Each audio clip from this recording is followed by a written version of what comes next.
Good afternoon, ladies and gentlemen. I am Executive VP of TMC, Terashi. Thank you very much for taking your valuable time to attend this session. Last week, we had a joint press conference on collaboration with Panasonic. President Toyoda said that toward 2030, 5.5 million units of electrified vehicles as a target. And the message was conveyed by him.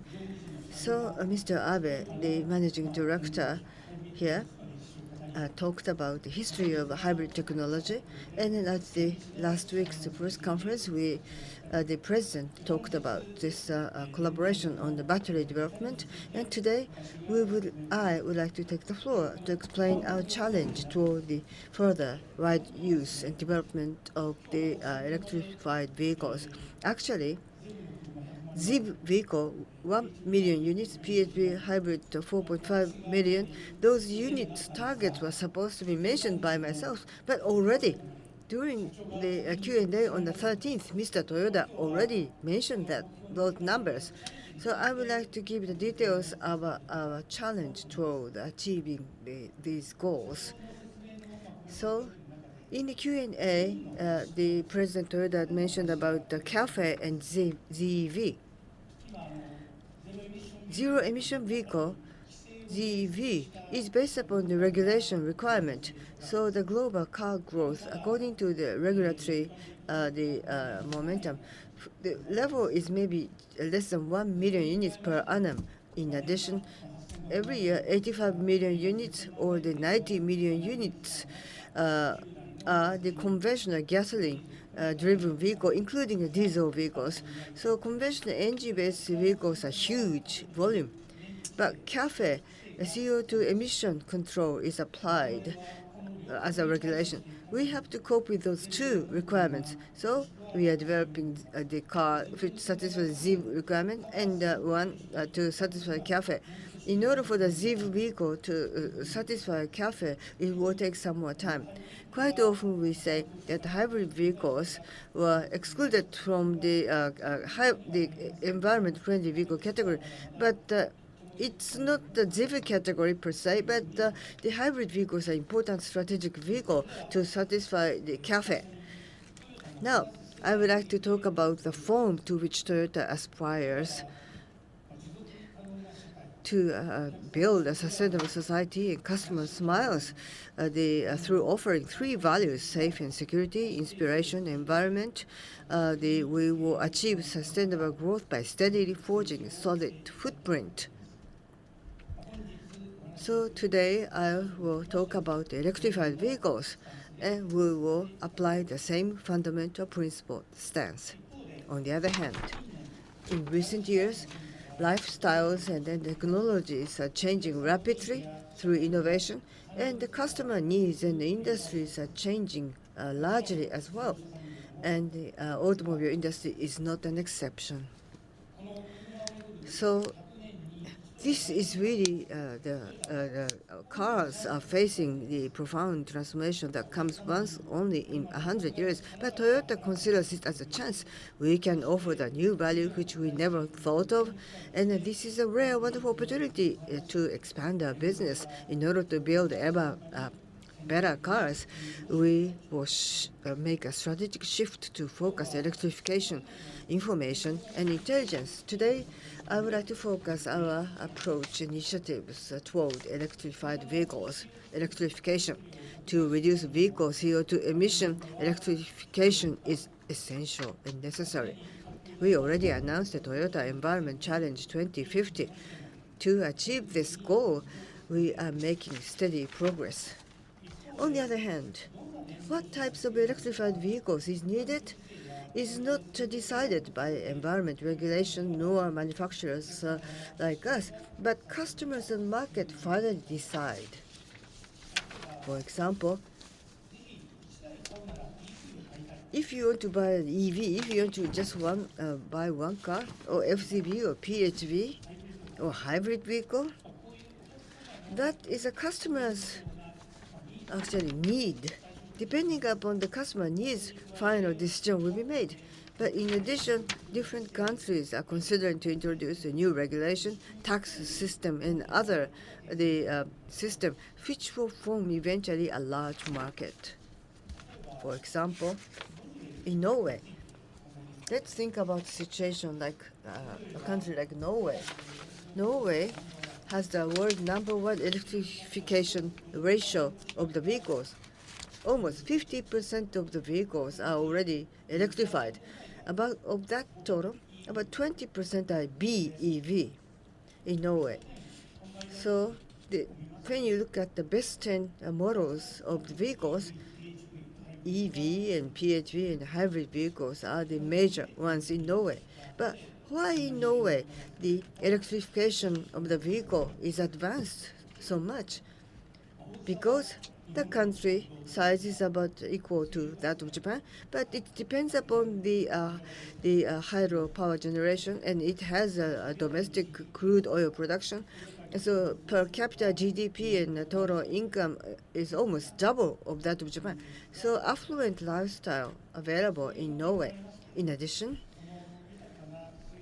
the abundant power generation by hydropower, and they could prefer, they have a preferential treatment to the electrified vehicles. In case of Volkswagen Golf, compared to gasoline engine, EV car is cheaper because of a tax benefit given to the EV cars, or the toll roads are now free of charge, or charging stations were established in the parking lots in cities in Norway, or they have dedicated lanes available only for the electrified vehicles and so on.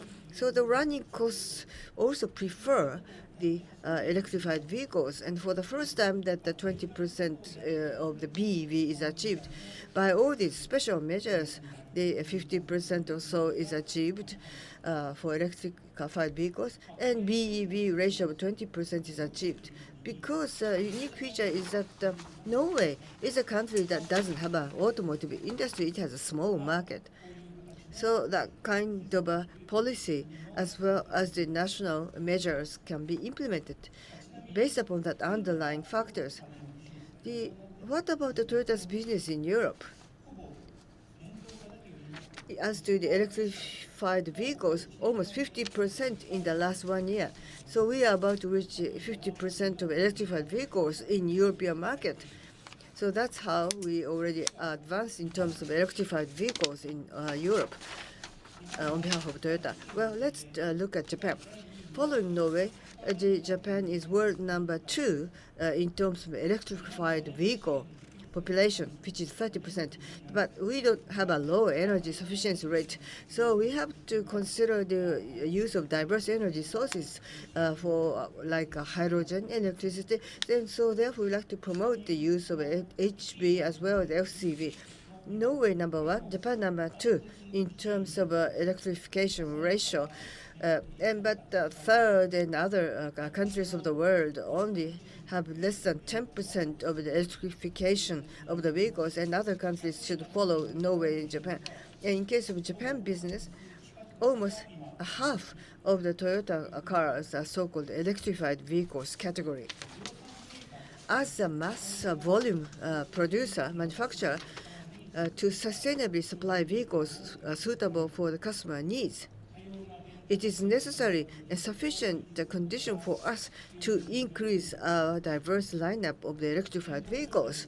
To popularize electrified vehicles, we believe it is necessary to take all-encompassing approach to products, technology, infrastructure. To achieve this goal, we set the specific milestones for electrification. From 2020, BEV rollout in earnest by Toyota. Specifically, in 2020, we will introduce a mass-produced, self-developed BEV strategy launch in China. And for both Toyota and Lexus brands, we would like to gradually launch those products globally in Japan, India, the US, and Europe. And by the first half of the 2020s, we plan to introduce BEV of more than 10 models. And around 2025, electrification the version will be available for all vehicle models. And we would like to expand this electrified vehicle lineup like Prius and Mirai, and all the models will have the electrified variation around 2025. We aim to discontinue engine-only models. And then in 2030, over 50% of the vehicles sold by Toyota will be electrified, and 10% or more will be BEV and FCEV. And to estimate the global sales volume according to the current global Toyota sales, electrified vehicles will be more than 5.5 million units in total, including HEV, PHEV, and BEV and FCV. And ZEVs not using gasoline, such as EV, BEV, and FCV, will be more than 1 million units. So we would like to deliver those electrified vehicles to the customers worldwide. In order to achieve these milestones, we need our all-encompassing approach to products, technology, and social infrastructure. First, products approach. So far, as shown in this chart, this is an image of a product development by us. So taking into account the driving performance and technological features, they will use the BEV for the short distance, and FCV is for mid-range distance. However, as I said earlier, that society is going through a major change, and product needs of customers in market get rapidly diversified. Thus, we should not just stick to the categorization of the past. We need to diversify electrified vehicles to promote wider use. First, EV. To supply, of course, it is available as a mid-size to the large vehicles and buses and trucks and so on, but it has a broader application like commercial and sharing services. We will introduce diverse products together with Toyota Group companies. So EV Common Architecture Spirit, which is the company we founded, which will develop the fundamental technology for EV. I'd like to elaborate on that later. Next, I'd like to touch upon FCB. Quite often when I talk about this, people say, oh, Toyota, is it just shifting from FCV to the EV? No, not that the case. We would like to cover both directions. In 2014, Mirai sedan type was launched, but for passenger car, SUV, and Lexus luxurious vehicles will also be available on electrified version and so on. And buses and trucks and commercial vehicles will also be covered. Together with the Toyota Group companies, we would like to apply this, the fuel cell technology to many different industries. Lastly, I'd like to touch upon HEVs. Now, Toyota's traditional hybrid system will be relooked at and further refined from the perspectives of fuel efficiency, cost, and driving performance. For example, we might focus upon sports type, which accelerates well, or the high-power type, which has excellent towing capability, and also for emerging markets, one motor or mild HEV, such as affordable hybrid. You might refer to the LS, which we just announced the other day, which will be including a multi-stage hybrid type to cope with the variety of the needs on the part of the customers. Let me talk now about technology electrified products. Back in 1997, Toyota announced its iconic Prius, and over the 20 years, Toyota's sales of electrified vehicles have reached approximately 11 million units worldwide to date. Now we cover 90 countries countries and regions. And in terms of product R&D, we have 4,500 personnel with approximately sales volume reaching 1.5 million units. What does it mean? Well, 90 countries and regions. That really spells out for the fact that Toyota's electrified vehicles have been approved by the customers in terms of quality, durability, and reliability. Speaking of this volume, 11 million units. And the people who back up that volume in R&D, 4,500. And we have accumulated electrified vehicle technology and know-how, which is a huge asset to the company to date. Electronic motors, batteries, inverters, electronic control, as well as regenerating braking. And these are the technologies that we have built up to date. PHEV, BEV and FCEV alike can benefit from that foundation.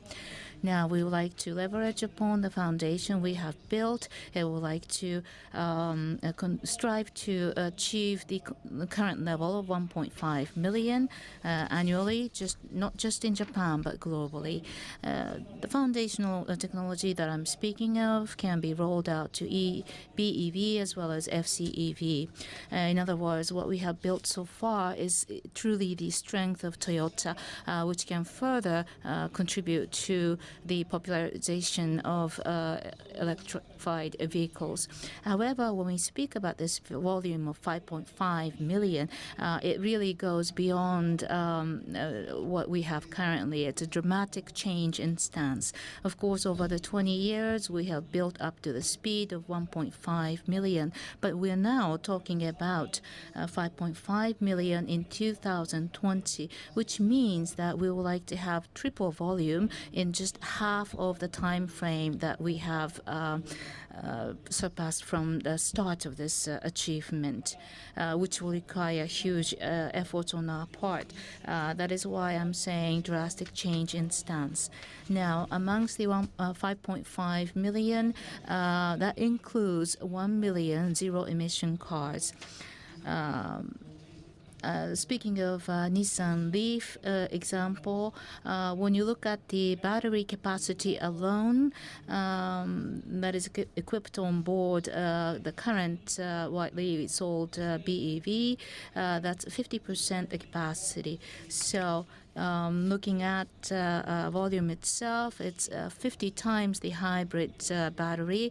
And when we think about the cruising range, of course, JCT-08, it's about 100 kilometers. So speaking of becoming par in terms of the cruising range, you can imagine how much more batteries are in need, how much more advancement in that technology is indeed in need.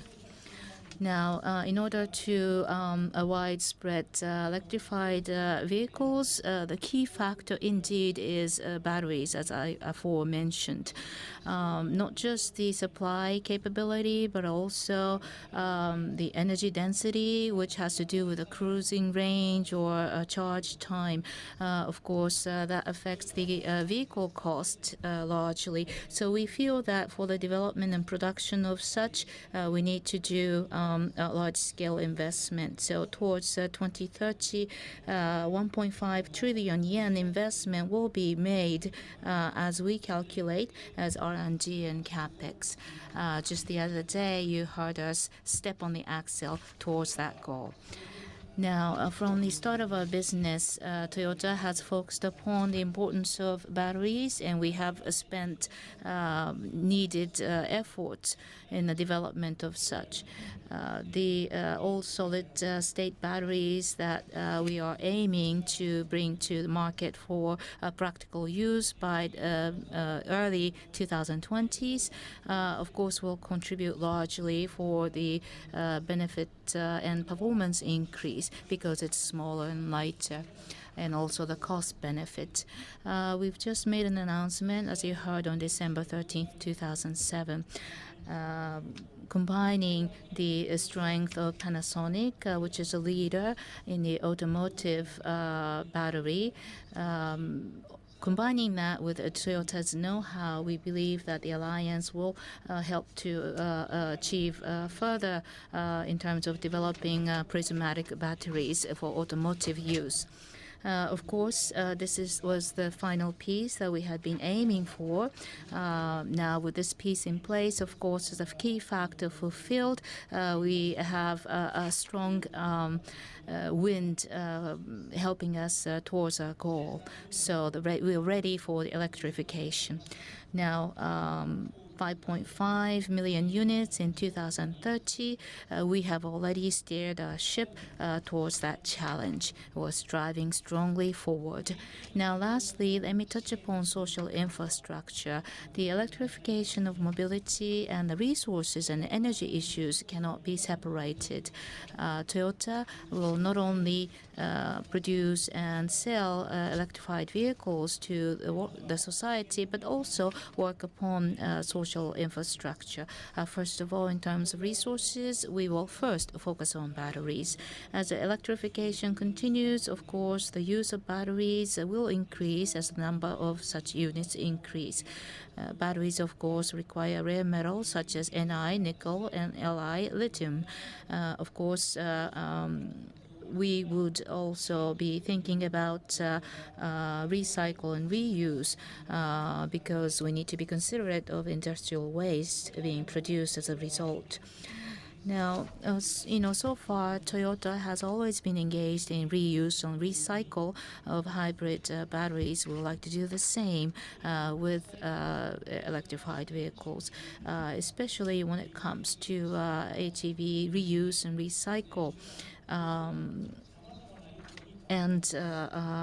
BEV, also in the same regard, we would like to reuse such batteries for stationary chargeable battery. That would be something that we can do, and power plants and business facilities such as factories will benefit from such use of renewable energy, recyclable energy. We have already started actions with the stationary storage battery. We would like to show you some examples using this slide. One that I like to highlight is the use of hydrogen station. We have decided to form a new company, which will be public-private enterprise incorporation. We believe that we need to use electricity and hydrogen quite well. That would be the foundation of the energy that the society will stand upon. Now, for the electrified mobility, we believe that there is much we can do in cooperation with the government in place. Now, currently, Toyota is positioned to lead the electrified vehicles market. When we look at 2016 performance amongst the 3.2 million units, Toyota alone had sold 1.4 electrified vehicles. Our market share exceeds 40%.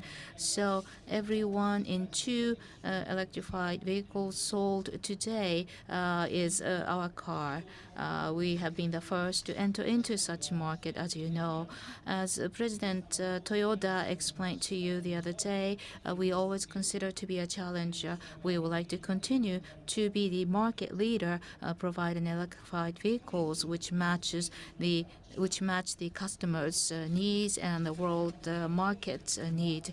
So far we have touched upon the details of our products, technology, as well as social infrastructure.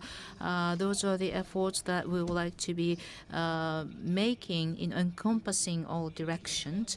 And the company formation for EV CAS, indeed, vehicle body cannot be developed away from the battery development. In other words, the two need to go hand in hand. It's almost like playing catch as in the baseball. From next year, Thereafter, the current alliance companies, as well as any additional alliance in the future, will strive for the same goal. In other words, it will not be just Toyota automotive units, but also other manufacturers' automotive units. I think the collaborative volume will definitely be in the scope. The ZEB speed, what would be the speed of such progress? We always need to keep an eye on CAFE, which is the number of cars which are really including a PHEV and other types, amounting to 4.5 million units altogether. So electrification, intelligence, and information, those are the strategic points of focus on our part. We would like to contribute for a sustainable society and customers' smiles, indeed. To kind of recap, electrification is very importantly based upon batteries. We have made many announcements so far, and the last piece to complete this puzzle on our part is battery, the key issue, key component of battery. And that's the purpose of this press conference. Of course, beyond today, we would be making further detailed efforts through the year, and next year we have a very fresh start for the new aims that I have aforementioned. So again, thank you very much for attending this conference, and please continue to focus upon our efforts going forward. We now like to entertain the questions. About half an hour for the question answer session. A person with a question, please speak to the microphone. Please raise your hand and please speak to the microphone. Please identify your name and affiliation company. Thank you. We'd like to give a chance to as many people as possible to ask questions. So please ask up to 2 questions per person. Thank you. Chikaoka Nikkei, manufacturing, monozukuri. Well, about this electrification, that this engine development, how is it being progressing? I'm concerned about the electrification of the engine because the new engine development, well, amongst different engines, the combustion efficiency should be raised to 50%. Mazda and Nissan are trying to develop a brand new engine. So engine itself is evolving markedly, I think.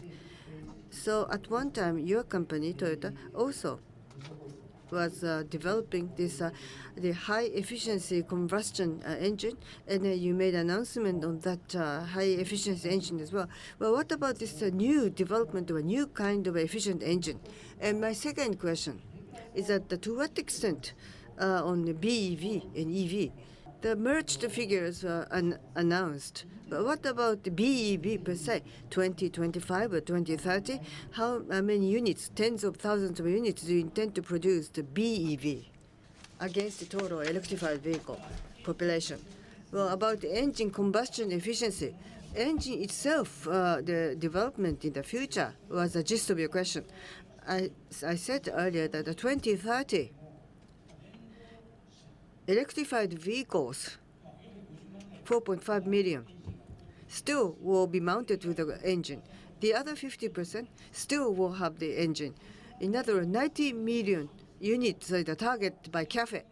To achieve that, in addition to the conventional engine, hybrid basic special the engine, and it's the combustion efficiency must be improved. So combustion engine technology will continue to be evolved and developed. Better the combustion efficiency, then the hybrid and PHEV electrification technology will enjoy the benefit. So we will continue to develop the better engine, conventional engine as well. Turning to BEV, what will be the total units for BEV, battery EV? Well, as I said, that it's not that we decide what we want to do. What customer want to buy, they will determine what they want to buy. Or the ZEV regulation, there are many other regulations. How the regulation will advance, or infrastructure availability and progress might determine. So our ballpark figures is ZEV 1 million units are our assumption. Depending upon scenario, the proportion or ratio might change. So as of now, I cannot give you the exact figure. This is Kudo of Nikkei. Thank you for the opportunity. And I would like to just verify on the definition. You said 5.5 million and over in 2030. Is this Toyota alone or Toyota Group collaboratively, including Daihatsu? That's one question. The other question is, at that time, Toyota's sales unit number at that time, if you could refer to that. The second point is regarding the 1 million ZEB to be achieved in 2030. What are the milestones or limitations you might see in R&D? You said 1.5 trillion investment for electrification, but for zero emission cars, if you have a breakdown of that investment in terms of resources as well as personnel, and also the lifetime for gasolines 13 years, but for ZEB, what about the durability? Are you going to aim about the same lifetime of 13 years? Now, thank you for your question. First of all, regarding those numbers, the group as a whole is a bit beyond 10 million units now. So in 2030, how many would be the number as we calculate? And then we it's not like we multiply that by 50%. Rather than that, what we did is to ZEB and PHEV hybrid, we came up with the numbers that we aim to sell. So it's kind of a built from the bottom kind of strategy formation rather than backtracking from 2013 goal. And the numbers that I have aforementioned are Toyota alone. We believe that as the consortium, or so to speak, grow bigger, the number targets, of course, will grow bigger for the entire group. So the number of electrified vehicles, as we increase on our collaborative parties, will include. The next point that you raised, which is 1 million units for ZEB, we have already talked about Prius hybrid 0.75 kilowatt hour for that Prius, and the recent comparative point we see is 40. So it's times 50, and in terms of mass, it needs to be about 20 times more. So conversion from hybrid to EV, of course, the battery size and the weight, it's a multiply of more than 10. So our hybrid battery is still a reasonable effort for us, but in terms of what we aim to achieve and the batteries required for that would be multiples of the current battery efforts. So say 1 million EVs, electrified vehicles, that would require the battery production of the multiples of plug-in. So that's basically what we are saying. And in the global picture, if we are foreseeing 20% or 30% being EV, I just want to emphasize on the battery requirements at that time, in that time frame within that picture, and who will be the manufacturer of such batteries. There are some risks I can mention, which is the material cost increase, and also the battery, it's the equipment industry, so they need to be manufactured in a clean environment, which will require a lot of initial investment, and also running maintenance cost is high. From lithium to all solid state, such conversion may require another large size investment.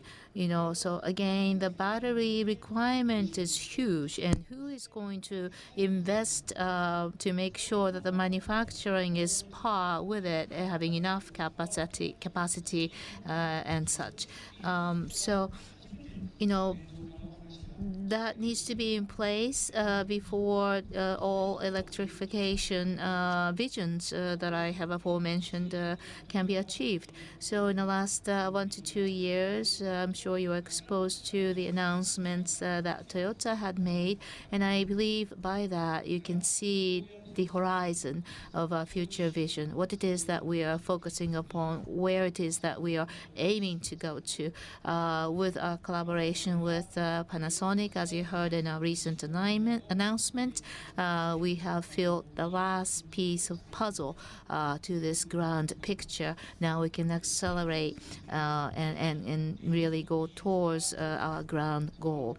In terms of the lifetime, of course, battery technology will be the important foundation to build up to that. What will be the durability, lifetime, and what are some technologies involved in that? What are some control factors involved in that?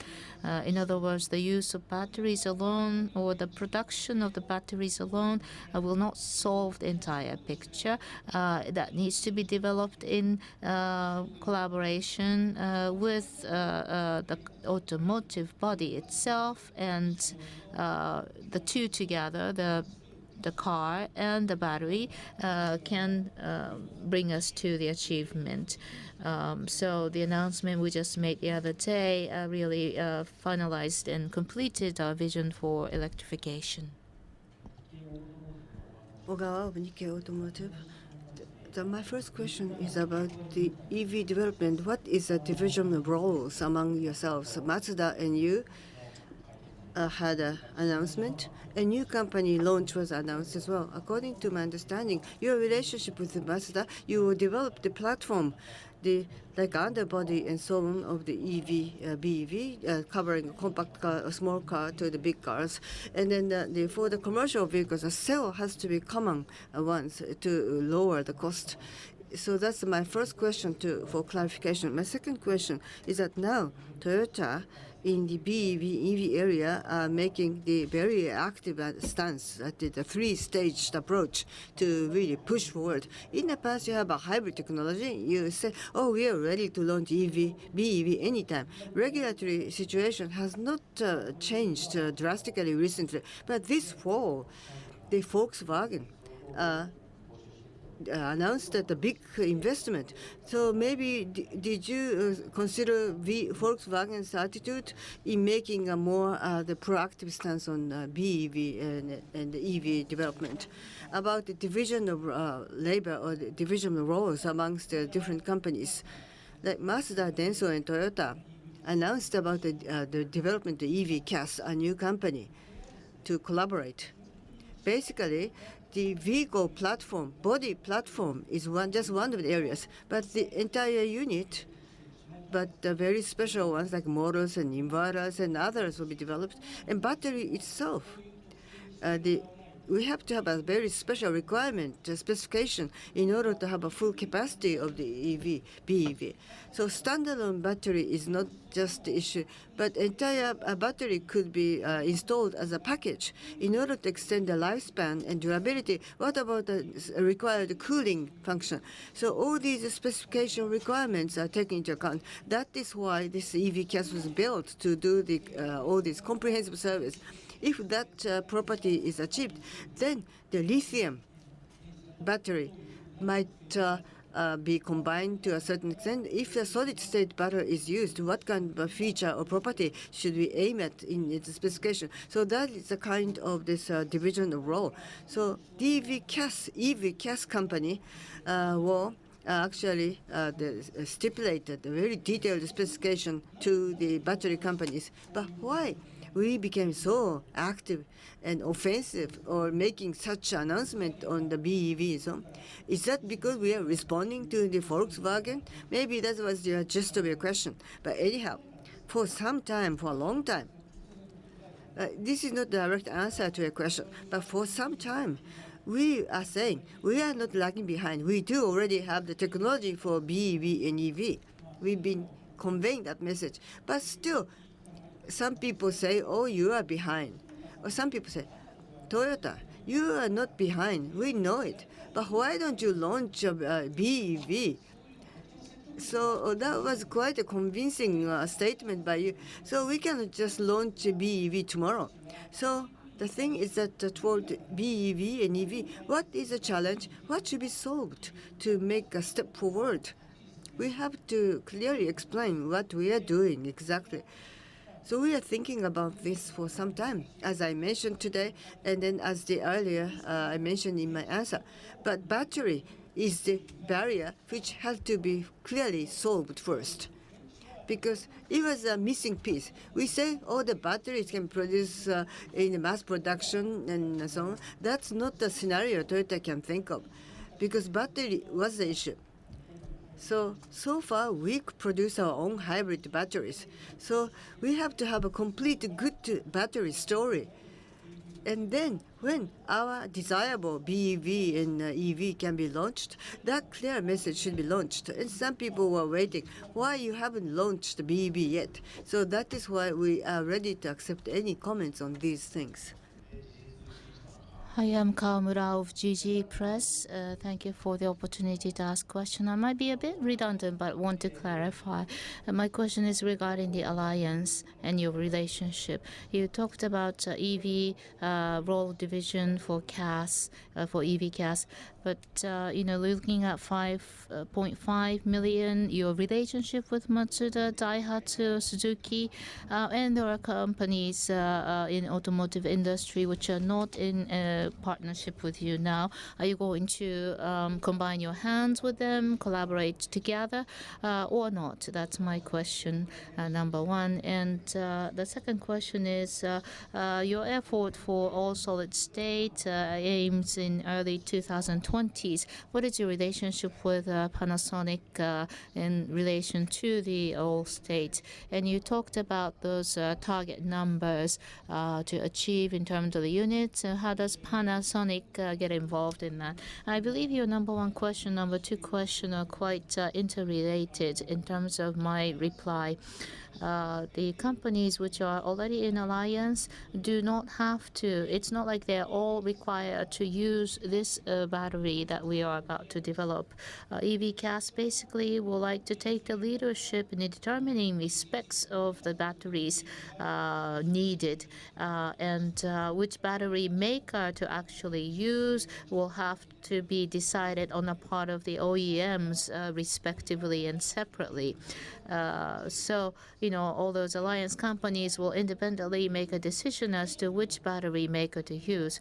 And speaking of companies which are not in the alliance, the way to think about that is, it's not just electrified vehicles, but also, Toyota and Toyota Group's stance upon the vehicle concept as a whole for electrification.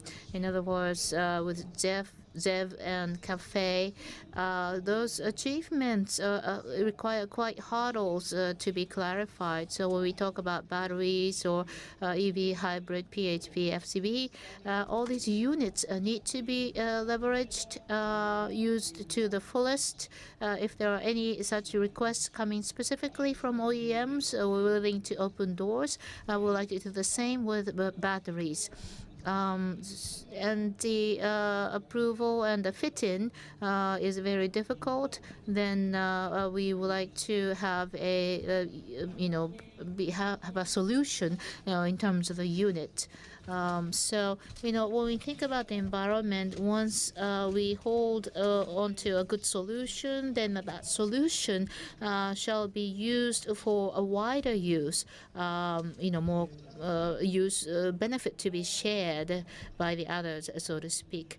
The second point was regarding our announcement with Panasonic and what is the positioning of all-state batteries in that partnership. Mr. Glower Toyota, which is EVP of our company, at the motor show, talked about early 2020s as a time to commercialize for such vehicles. When we talk about 1 million electrified vehicles or BEVs, and the difficulty of coming up with sufficient batteries will be a very difficult task. I believe you have fully understood that.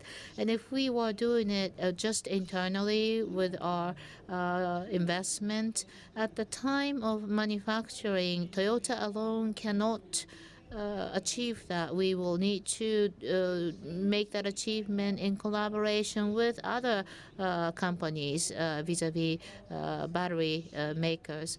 So we believe that R&D process combining Toyota's strength and Panasonic's strength, coming up with the shape of it, the packing of it, and whatnot, and the spec. The capacity, of course, will be a very useful process. We will not separate all-state from lithium or any other types. It is a kind of a wholesome, comprehensive effort, which I think will complete the full circle as a business. And we believe that starting off together will be benefit for that whole circle benefit. Okudaira, Nihon Keizai Shimbun. I have two questions. First point is about battery. What do you think, whether should that be in-house made or outside sourced? Because like a PHEV, I don't know, but basically you like to develop internally and build in-house. Is that the right understanding? In-house production. This business model, compared to the other automobile companies, outsourcing is a mainstream, procuring from outside.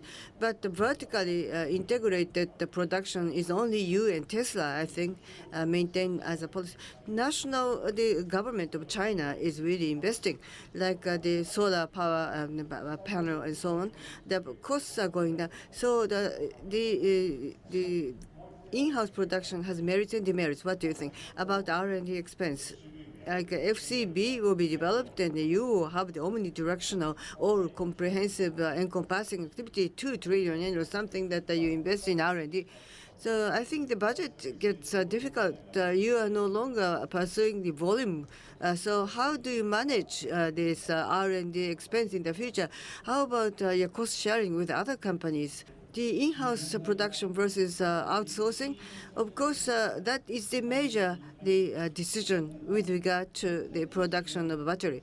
The solid-state battery launching for the first time, for sure, we developed in-house. About lithium battery, it's getting better. So the current production line, we will consult with the Panasonic, but how is the speed of increased production in the required investment, and we have to strike a balance to decide which part we produce in-house versus outside procurement. We haven't talked to Panasonic yet, but maybe globally, the companies who might have this production capacity, then we outsource outside fabricators to produce the battery maybe. When you think of China itself, huge volume is expected. So maybe local possible production together with a local battery maker in China, that might create a win-win scenario for both parties. That might be a possible scenario. But as of now, 1 million units or 4.5 million units are the targets. We just announced that we like to work hard to achieve those goals. We have to satisfy different regulations, and the customer needs are changing. Or the battery itself. We have to create a competitive, high-quality battery. Those have to be taken into account to consider the future possibility of different forms of collaboration, including the in-house production and outsourcing. So we do not have the exact specific plan as to that split. That the volume I mentioned earlier might be difficult to be satisfied by just in-house development. As to the R&D expense or investment, personally, my work, as far as my work is concerned, I've been involved in the business planning, alliance, and strategy. Those are my jurisdiction. To the engineers, I tell them, "Oh, you spend too much money on R&D." I used to complain. they say. If you complain too much, why don't you do it myself? So next year, I will be in charge of the R&D. So finally, we have created a good alliance and partners, and we now like to realize a good R&D. So I'd be responsible to demand more R&D budget from the head office. But anyway, basically 1 trillion level is this Toyota R&D. What can we do under this 1 trillion in budget? And basically, within the business balance sheet, we have to think it in that well-balanced form. So in a way, scrap and build is a good policy. We might be overspending in some area. Maybe we have to shift that money to a more advanced area like battery development and so on. So it's like a scrap and build concept applied to the budget allocation as well. In terms of R&D budget, is it just good to have the higher level? No. It's same to the capital investment. Even though you have big budget, if you don't have enough capable people to do it, they cannot spend money wisely. If they spend the money, they just waste money. In other way, as I said, that the R&D budget, as far as that's concerned, how effectively, efficiently do you use the money to achieve a good outcome? So that is the optimal business practice, and that is a big challenge we are faced with. And now electrification is a key word for this press conference today. But a year and a half ago, we introduced a new company system. And it is a part of this overall trend because we make profit in total. But when you scrutinize the model breakdown, there have a big gap. Some money-making model versus not. The small car making, for example, Toyota Compact Company is making small cars. They are hardly making any good profit. On the other hand, what about the tiny compact car maker, mini car maker, like Daihatsu? They were making like 100 billion yen, like Suzuki, making more profit, even though they are making such a tiny mini cars. So is the way we use money, is that really spent wisely and effectively? We have to learn more seriously with the others. So that's why we established this company's organization, and then we set up all these alliance with other companies to learn their practice. The 1 trillion budget should be more wisely and effectively spent. So it's an overall grand trend. So the budget, the absolute term, the figure of budget is not just sufficient. The way we have to change practice through electrification, but the way we do business every day should also be improved. That's overall practice that we like to improve. Wall Street Journal runners, I have 2 questions, please. Number one, in U.S. Toyota dealer, what would be the day when a consumer can go to that and buy a EV, electrified vehicle? And this 1.5 trillion investment, please give me the time frame. So when would be the day when a consumer can go to a U.S. Toyota dealer and buy a electrified vehicle? Our public relations policy basically says that we cannot talk about product strategy. My question to you actually would be, when would be the date when America has that sentiment to wanting to buy an electrified vehicle? That was a very good question. I would struggle to try to answer that. But at Nissan, what they were saying is that there may not be a much volume of purchase, but they are selling Leaf. That's their strategic positioning, even if they do not make good profit. Is Toyota going to place the same strategy in place, or are you for the revenue? Well, so without the specific target date, I offer the following.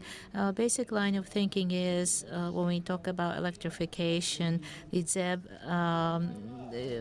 regulations is something that we keep in mind.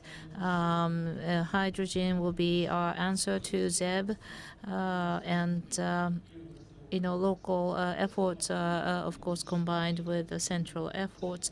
But as ZEV become tougher and tougher, what would be the infrastructure catch-up pace, and the EV, electrified vehicle or BEV market itself, how are the customers be ready to accommodate? How willing would the customers be to accept BEVs? We would like to keep that in mind to determine the pace of our, widespread adoption. Basically, we have this basic fundamental technology and the upper body, the body platform and whatnot, and then thereafter is the completed cards. It's unthinkable that we would just ship to China. We would include US and other locations as well. So in the reasonable early part of 2020s, I believe we'll see that day that you're asking in your question. So that will be the task that I will be making efforts upon starting January 1, 2018. So ask me that question again, if you would. And then you talked about 1.5 trillion investment, the time frame of such. The current battery R&D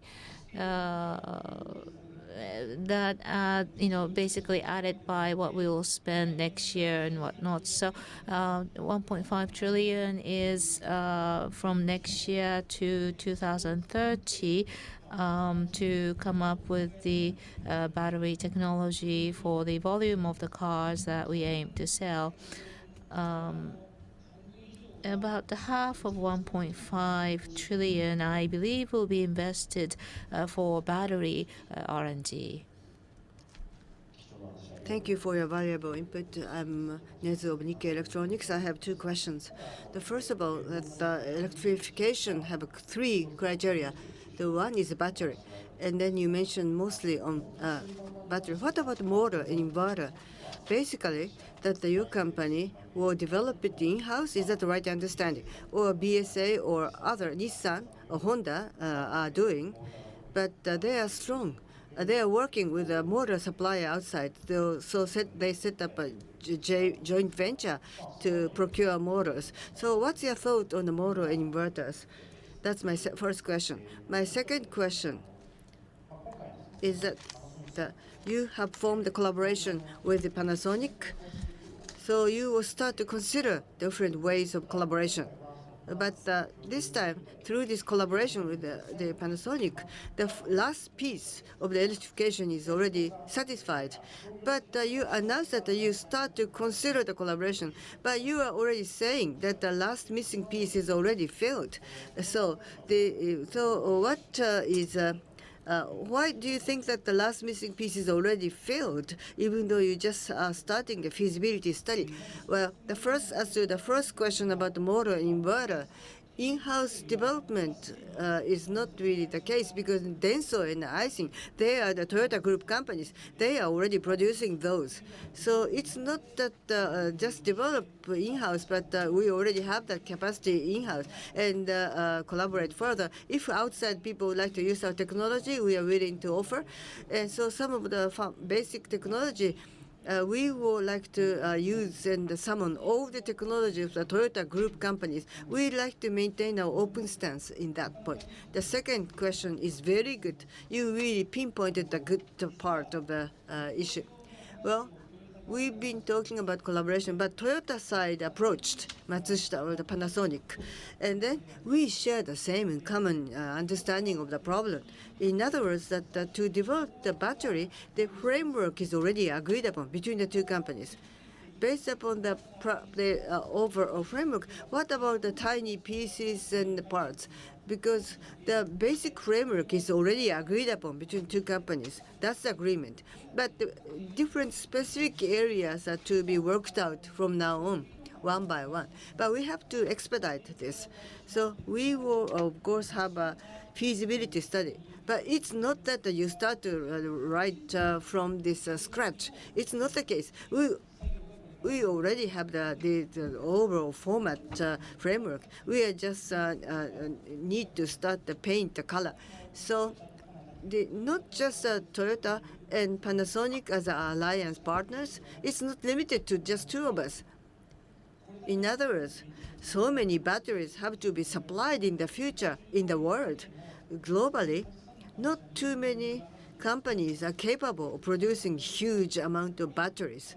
So we are the allies in here in Japan, Panasonic and Toyota, and then we should have a Japan original battery producers, suppliers, and then we might work with the other battery suppliers and work together globally.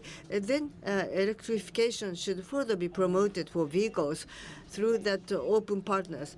It's not that we will sit back and then this will end as it is, because it's going to be open improvement and expansion in the future. Thank you very much. This concludes this session. We'd like to end this part of the session. Thank you very much for coming. Thank you for being here today once again.